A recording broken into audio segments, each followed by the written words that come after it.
Hello kids, how are you? This is your teacher, Mr. Robert Mendoza, and in this opportunity, I will explain about the three properties of addition.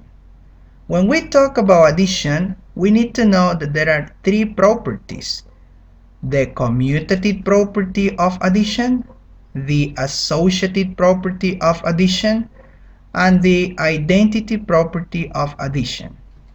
So, what is the commutative property of addition? It means the order in which numbers are added does not change the sum. Examples: if you add 4 plus 1, it will be 5. And if you change the order of these addends, like 1 plus 4, the result will still be 5. Okay, so this is commutative. It is just when you change the order of the addends. Now, the associative property of addition means the way in which numbers are grouped when added does not change the sum. So one characteristic, if we see the examples, is that the associative property has parentheses, these symbols here, and the parentheses show which numbers are added first.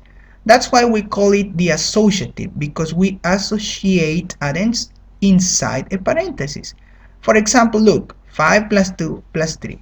First we solve the numbers inside the parenthesis. 5 plus 2 equals 7, and then we continue adding 7 plus 3, which is 10. Now what happens if we change the association of these numbers? Let's imagine that we have 5 plus parenthesis 2 plus 3 parenthesis. So we first solve 2 plus 3 equals 5, and 5 plus 5 equals 10. Notice that the result is also the same. So changing the association of digits will not change, if the digits are the same, will not change the sum. Okay?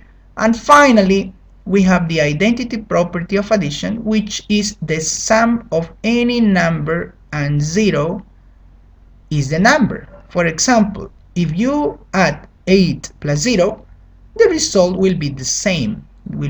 That's why we call it identity property, will be 8.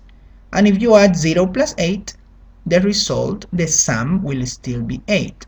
So remember kids, three properties of addition: the commutative property, the associative property, and the identity property. Now, I need to explain the homework. So on page 65, the instruction says, complete each number sentence, identify the property or rule used. So 85 plus 0 is 85, example number 1. And the instruction says, kids, that we need to identify the property. So if we come back to properties, remember that the identity property of addition is when you sum any number with 0.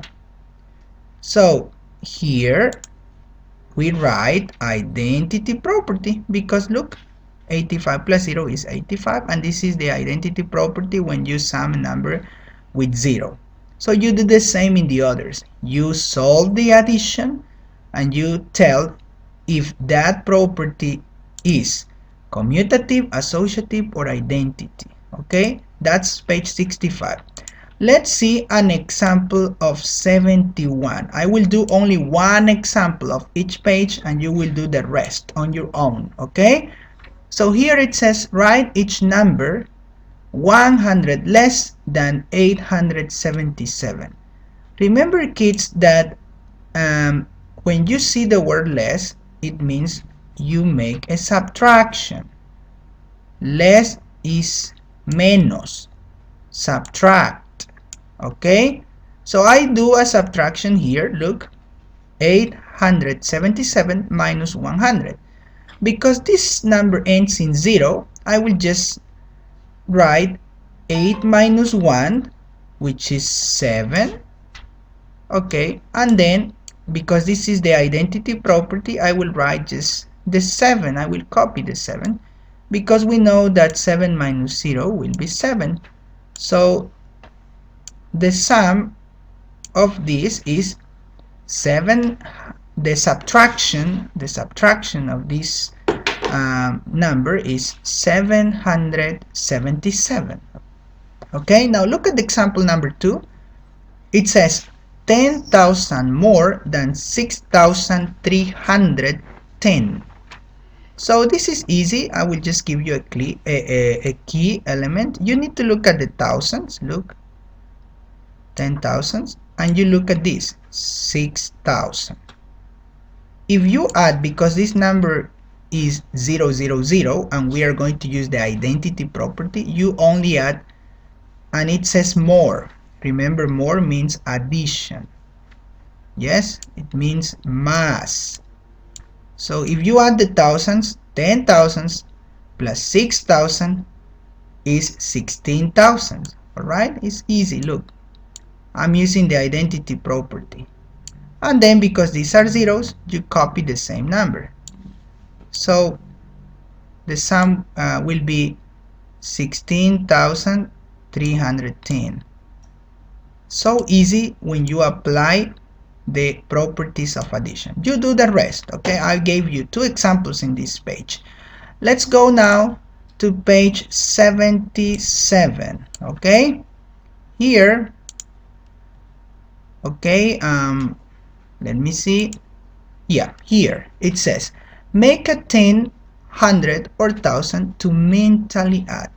So this is the original addition. Look, 118 plus 203. What we are gonna do is to make these numbers a 10. I will use the strategy of using a 10. How can I make a 10? So I need to transform the number 18 to 20. So I will add 2. Look, 118 plus 2 equals 120.